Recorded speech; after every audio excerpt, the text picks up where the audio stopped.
Dear student, welcome to my channel বিজ্ঞান জিজ্ঞাসা। তো আমি আজকে আরেকটা টপিক নিয়ে এসেছি ইলেকট্রনিক্সেরই, সেটা হচ্ছে ফটোডায়োড। এই কোশ্চেনগুলো কিন্তু প্রায় আসে পরীক্ষায়। যেমন আগের দিন আমি বলেছি এলইডি সম্পর্কে, আজকে ফটোডায়োড সম্বন্ধে বলবো। ফটোডায়োডটা কি? ফটোডায়োড হলো একটা বিশেষ ধরনের ডায়োড, যাকে যদি পিএন জাংশন ডায়োড, অবশ্যই পিএন জাংশন ডায়োড, যাকে যদি আমরা বিপরীত বায়াসে রাখি, মানে রিভার্স বায়াসিংয়ে রাখি, রিভার্স বায়াসিংয়ে রাখলে তার উপর যদি আলো ফেলা হয় ওই জাংশনটার মধ্যে, যেখানে পিএন জাংশনটা আছে, সেখানে যদি আপাতিত আলোর তীব্রতা যদি ফেলা হয়, তাহলে সেখান থেকে কী হয়, আমরা কারেন্ট উৎপন্ন হয়। এবং সেই কারেন্টটা হচ্ছে বিপরীত প্রবাহ, রিভার্স কারেন্ট। যেহেতু রিভার্স বায়াসে আছে এবং এখানে পিএন জাংশনটার ওপর যদি আমি লেন্সের সাহায্যে ওই ফোকাস করে তার উপর যদি আলো ফেলি, তাহলে সেখান থেকে কি হয়, সেখান থেকে আমরা রিভার্স কারেন্ট বা বিপরীত সম্পৃক্ত প্রবাহ পাই। ঠিক আছে? এবং যদি আলো যদি না ফেলি তাহলে কি হবে? যদি আমি আলো না ফেলি তাহলে সাধারণ ডায়োডের মতোই হবে। সাধারণ ডায়োড কী করে? সাধারণ ডায়োডের মতো বিপরীত বায়াসে আমি খুব অল্প পরিমাণ প্রবাহ পাই, এখানে অল্প পরিমাণ প্রবাহ পাবো, যেটা দিয়ে যেই প্রবাহের মান খুবই কম এবং সেটাকে কোনো কাজে লাগাতে পারবো না। তাহলে ফটোডায়োড হচ্ছে সেই ধরনের ডায়োড যেখানে আলোর তীব্রতার উপর নির্ভর করে সেখানে বিপরীত বায়াসে রাখা হয় এবং বিপরীত সম্পৃক্ত প্রবাহের মান বৃদ্ধি পায় এবং সেই কারেন্টটাকে আমি বিভিন্ন কাজে, যেমন এরপরে আমরা পড়ব, সেটা হচ্ছে সৌরকোষে আমরা ব্যবহার করি, সোলার সেল যেটা। ঠিক আছে? তাহলে পরীক্ষার মতো করে আমি এটা তৈরি করেছি, সেটা ফটোডায়োডের কী কী পয়েন্ট, মানে পরীক্ষা তো হিউজ, তোমার এত বড় সিলেবাস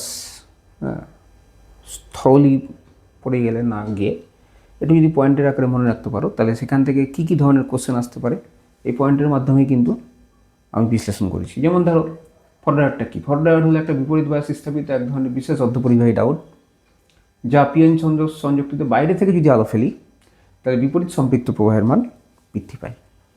তাহলে এখান থেকে কী ধরনের কোশ্চেন আসতে পারে, যে ফটোডায়োডটা কোন বায়াসে রাখা হয়, ফরওয়ার্ড বায়াস না রিভার্স বায়াস? দেখো, তোমার এলইডি রাখা হয় ফরওয়ার্ড বায়াসে, এটা রাখা হয় রিভার্স বায়াসে।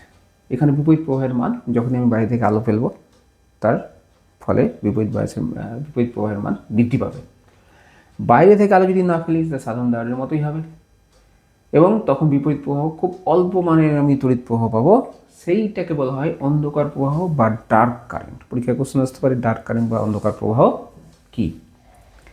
একটু আগে বললাম লেন্সের মাধ্যমে পিএন সংযোগটির ওপর যদি আলো ফোকাস করা হয় তাহলে আপাতিত আলো ফোটনের শক্তির বিনিময়ে নতুন নতুন হোল যুগ্ম তৈরি হয়। ঠিক আছে?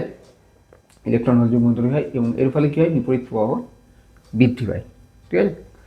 তাহলে ফোকাসের মাধ্যমে আলোর তীব্রতা বাড়িয়ে আমি কি করতে পারি, সেখান থেকে নতুন নতুন ইলেকট্রন ফোটনের শক্তির বিনিময়ে সেখানে নতুন নতুন ইলেকট্রন হোল যুগ্ম তৈরি হয় এবং বিপরীত বায়াসের পরিমাণ বাড়ে, বিপরীত প্রবাহের মান বৃদ্ধি পায়। বিপরীত প্রবাহের মান আপাতত আলোর উজ্জ্বলতার প্রায় সমানুপাতিক। আপাতত আলোর উজ্জ্বলতা যত বাড়বে বিপরীত প্রবাহের মান তত বাড়বে। আপাতত ফোটনের শক্তি যদি ইলেকট্রন হোল যুগ্মকে মুক্ত করার পক্ষে না হয়, যথেষ্ট না হয়, আমি একটা আলো ফেললাম, সেটা কিন্তু ইলেকট্রন হোল যুগ্মটাকে তোমার করতে পারছে না, মানে মুক্ত করতে পারছে না, ধাতব পৃষ্ঠ থেকে মুক্ত হয়ে যেতে পারছে না, তখন কিন্তু ফটোডায়োডটা ক্রিয়া করবে না। ঠিক আছে?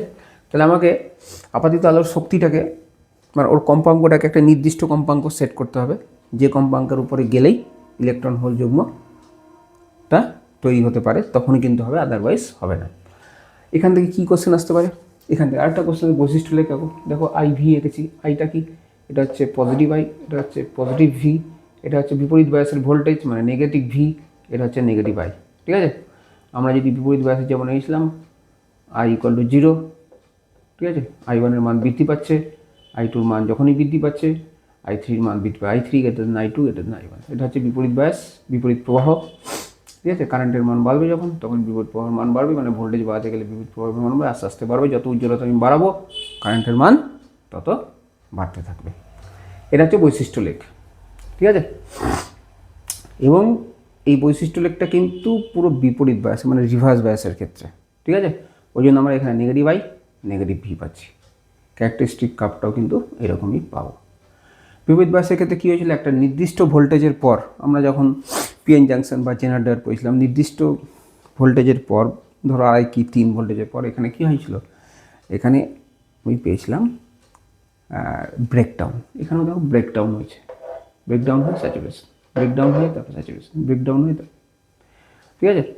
তাহলে এই জিনিসটা বিপরীত বৈশিষ্ট্য লেখ আসতে পারে কার, ফটোডায়োডের। বর্তনী চিহ্ন কীরকম দেখো, এখানে বর্তনী চিহ্নটা পিএন সংযোগ ডায়োড যেমন হয় সেরকমই আঁকবো, কিন্তু এখানে যেহেতু আলোটা পড়ছে তার ফলে কারেন্ট উৎপন্ন হচ্ছে, আলোর ডিরেকশনটা কিন্তু ভেতরের দিকে দেখাতে হবে, যেটা এলইডির ক্ষেত্রে হয়েছিল বাইরে। এলইডি কী করেছিল, আরও বিকিরণ করেছিল, আলো এখান থেকে তৈরি হয়েছিল এলইডিতে, ওই জন্য অ্যারোটা আমরা বাইরে দিয়েছিলাম, এখানে অ্যারোটা কোথায় ভেতরে দিব, কারণ এখানে আলো ফেললে কারেন্ট উৎপন্ন হচ্ছে। ব্যবহার কী কী কেন, রিমোট কন্ট্রোল, সিডি প্লেয়ার, এগুলোতে ব্যবহার হয়। পরের টপিক আমরা আলোচনা করব, সেটা হচ্ছে সৌরকোষ বা সোলার সেল। ভিডিওটা পজ করে তোমরা লিখে নিতে পারো।